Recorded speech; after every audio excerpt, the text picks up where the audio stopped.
maanta waxay maraysaa waddanka u jeeda dhibaatooyin fara badan waxyaabo badanaysa dadka reer waabir waa dad walaale ah halku dhigoodna waxa waabir waaliis weena waa iswataan inta meeshan taagan inta meeshan taagan hal qabiil ma waa dad isku jiro oo walaale ah aanan garanaynin qabiil iyo macniis iyo runtiis taagan maamul jecel nidaam jecel nin ana ninkii loo fiicnay soo dhibeeyay laakiin maanta waxaa loogu soo galay guriyihii kaasoo aan ula jeeday maamulka iyaga ay jeclaayeen dadka iyaga aanan u dhalna mar walba dushooda lagu keenaa guddoomiye waa xees ciddii maanta yacni guddoomiye kama nihi degmada ku-xigayna kama nihi xogaya kama nihi guddoomiye waa xeed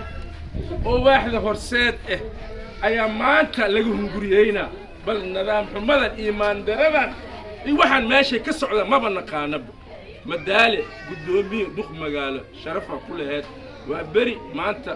soo dhaweyntii hore maba taalaba way uurkay ka oonaayeen wayna cuqdadaysiin sidaad ugu raaligeli lahayd iyo dhibaatooyinka loo geysanayo iyo qofka iyaga ay jecel yihiin mar walba laga kaxaynaayo guddoomiye waxaa dowladaha la bedelay guddoomiye waaxda horseedaa la bedelay inteena loo wadaa marka حكي هذا مديان كان كجورينا مسوي جولنا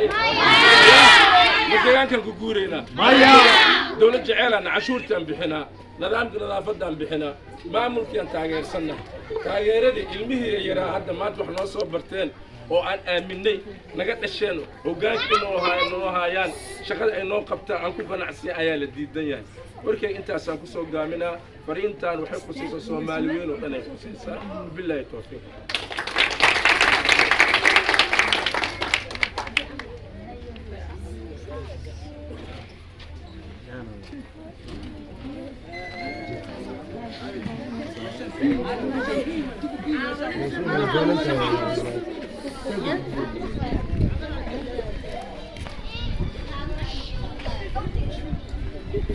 انت مره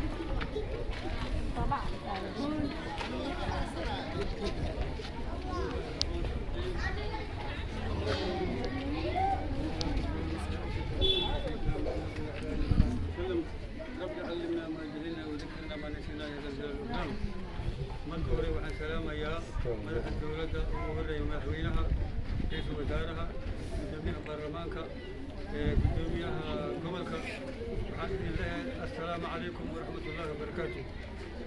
بعد السلام واجد جدا أنا عم بحن آدي قيمة غايرة وحان لو صبح وحكى معها حوايا قدوميها واحدة مرساد قدوميها واحدة مرساد محدين شبيه أيام مأرته وحن مقلني من حلتي لغا غالي تاسنا وحنا ما أرتدي لو تنقلك رماه دجان كان وحوها دجان بدكيسة أي مامولات وحن كسب بلاوا واي وري أنا أتأكد سعيد محمد وحن كأها قدامي كتير كتكمل